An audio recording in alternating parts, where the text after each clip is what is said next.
skewers, you're stuck with it. At 16, your reasons for wanting to pursue a career in medicine are generally along the lines of, my mum or dad's a doctor, I quite like Holby City, or I want to cure cancer. Reasons 1 and 2 are ludicrous, and reason 3 would be perfectly fine, if a little earnest, were it not for the fact that's what research scientists do, not doctors. Besides, holding anyone to their word at that age seems a bit unfair, on a par with declaring the I want to be an astronaut painting you did aged 5 a legally binding document. Personally, I don't remember medicine ever being an active career decision, more just the default setting for my life, the marimba ringtone, the stock photo of a mountain range as your computer background.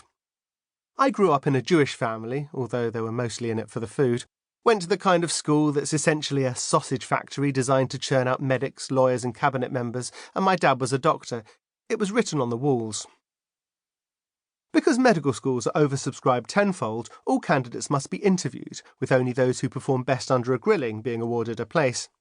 It's assumed all applicants are on course for straight A's at A-level, so universities base their decisions on non-academic criteria. This, of course, makes sense.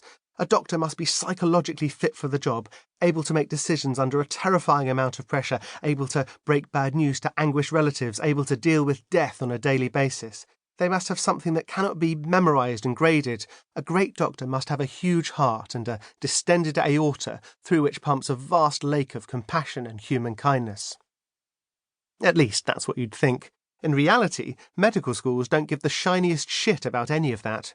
They don't even check if you're okay with the sight of blood. Instead, they fixate on extracurricular activities.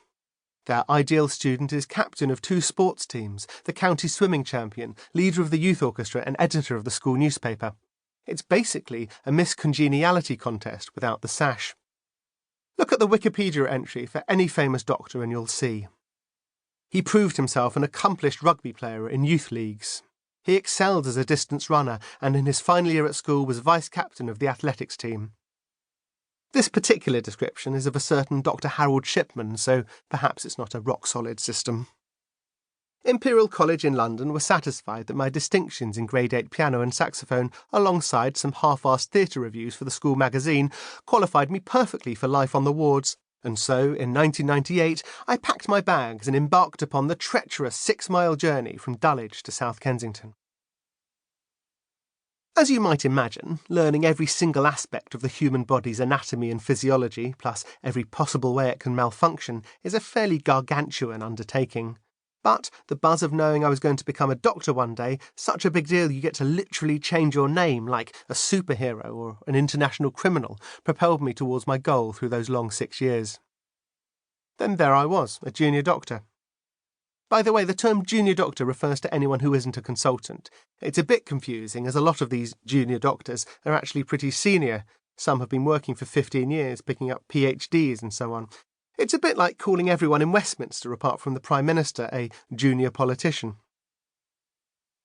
I could have gone on mastermind with the specialist subject, the human body. Everyone at home would be yelling at their TVs that the subject I'd chosen was too vast and wide-ranging, that I should have gone for something like atherosclerosis or bunions, but they'd have been wrong. I'd have nailed it. It was finally time to step out onto the ward armed with all this exhaustive knowledge and turn theory into practice. My spring couldn't have been coiled any tighter, so it came as quite the blow to discover that I'd spent a quarter of my life at medical school and it hadn't remotely prepared me for the Jekyll and Hyde existence of a house officer. The hierarchy as a doctor goes house officer, senior house officer, or SHO, registrar, senior registrar, consultant. They've recently renamed the ranks. It's now things like F1 and ST7. Everyone still uses the old terminology, though, like when Cocoa Pops were briefly rebranded as Choco Krispies. During the day, being a house officer was manageable, if mind-numbing and insanely time-consuming. You turn up every morning for the ward round, where your whole team of doctors pootles past each of their patients. You trail behind like a hypnotised duckling, your head cocked to one side in a caring manner, noting down each pronouncement from your seniors, book an MRI, refer to rheumatology, arrange an ECG. Then you spend the rest of your day, plus generally a further unpaid 4 hours, completing these dozens, sometimes hundreds of tasks, filling in forms, making phone calls. Essentially, you're a glorified PA. Not really what I trained so hard for, but whatever. The night shifts, on the other hand, made Dante look like Disney, an unrelenting nightmare.